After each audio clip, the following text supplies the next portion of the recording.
हर एक पवित्र शास्त्र परमेश्वर की प्रेरणा से रचा गया है और उपदेश और समझने और सुधारने और धर्मी की शिक्षा के लिए लाभदायक है, ताकि परमेश्वर का जन सिद्ध बने और हर एक भले काम के लिए तत्पर हो जाए।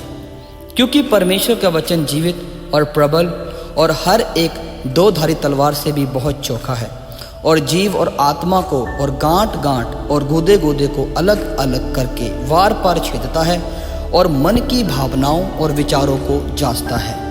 तेरे वचन मेरे पाँव के लिए दीपक और मेरे मार्ग के लिए उजाला है। परंतु वचन पर चलने वाले बनो, केवल सुनने वाले ही नहीं जो अपने आप को धोखा देते हैं। जवान अपनी चाल को किस उपाय से शुद्ध रखे? तेरे वचन के अनुसार सावधान रहने से। उसने कहा, हाँ, परंतु धन्य है वह जो परमेश्वर का वचन सुनते और मानते हैं। घास तो सूख जाते हैं और फूल मुरझा जाता है, परंतु हमारे परमेश्वर का वचन सदैव अटल रहेगा। ईश्वर का मार्ग सच्चाई, यहोवा का वचन त्याया हुआ है, वह अपने सब शरणागत की ढाल है। इसलिए जो कोई मेरी ये बात सुनकर उन्हें मानता है, वह उस बुद्धिमान मनुष्य की न्याय ठहरेगा जिसने अपना घर चट्टान पर बनाया है। आकाश और पृथ्वी टल जाएंगे, परंतु मेरी बातें कभी नहीं टलेगी। सब काम बिना कुड़कुड़ाए और बिना विवाद के किया करो, ताकि तुम निर्दोष और भले होकर टेढ़े और हठीले लोगों के बीच परमेश्वर के निष्कलंक संतान बने रहो, जिनके बीच में तुम जीवन का वचन लिए हुए जगत में जलते दीपक की न्याय दिखाई देते हो।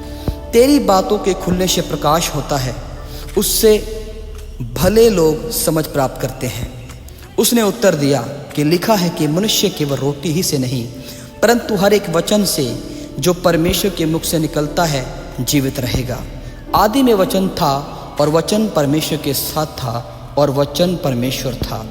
यहोवा का वचन सीधा है और उसके सब काम सच्चाई से होते हैं। जो मुझ पर विश्वास करेगा, जैसा पवित्र शास्त्र में आया है, उसके हृदय में से जीवन जल की नदियां बह निकलेगी। परमेश्वर की सहायता से मैं उसके वचन की प्रशंसा करूंगा। परमेश्वर पर मैंने भरोसा रखा है, मैं नहीं डरूंगा।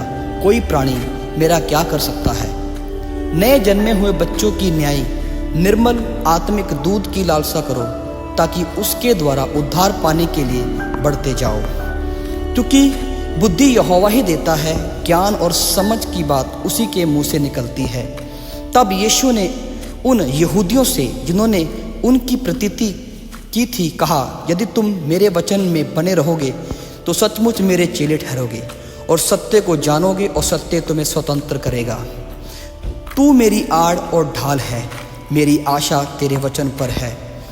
इसी प्रकार से मेरा वचन भी होगा, जो मेरे मुख से निकलता है वह व्यर्थ ठहर कर मेरे पास न लौटेगा, परंतु जो मेरी इच्छा है उसे वह पूरा करेगा, और जिस काम के लिए मैंने उसको भेजा है उसे वह सफल करेगा।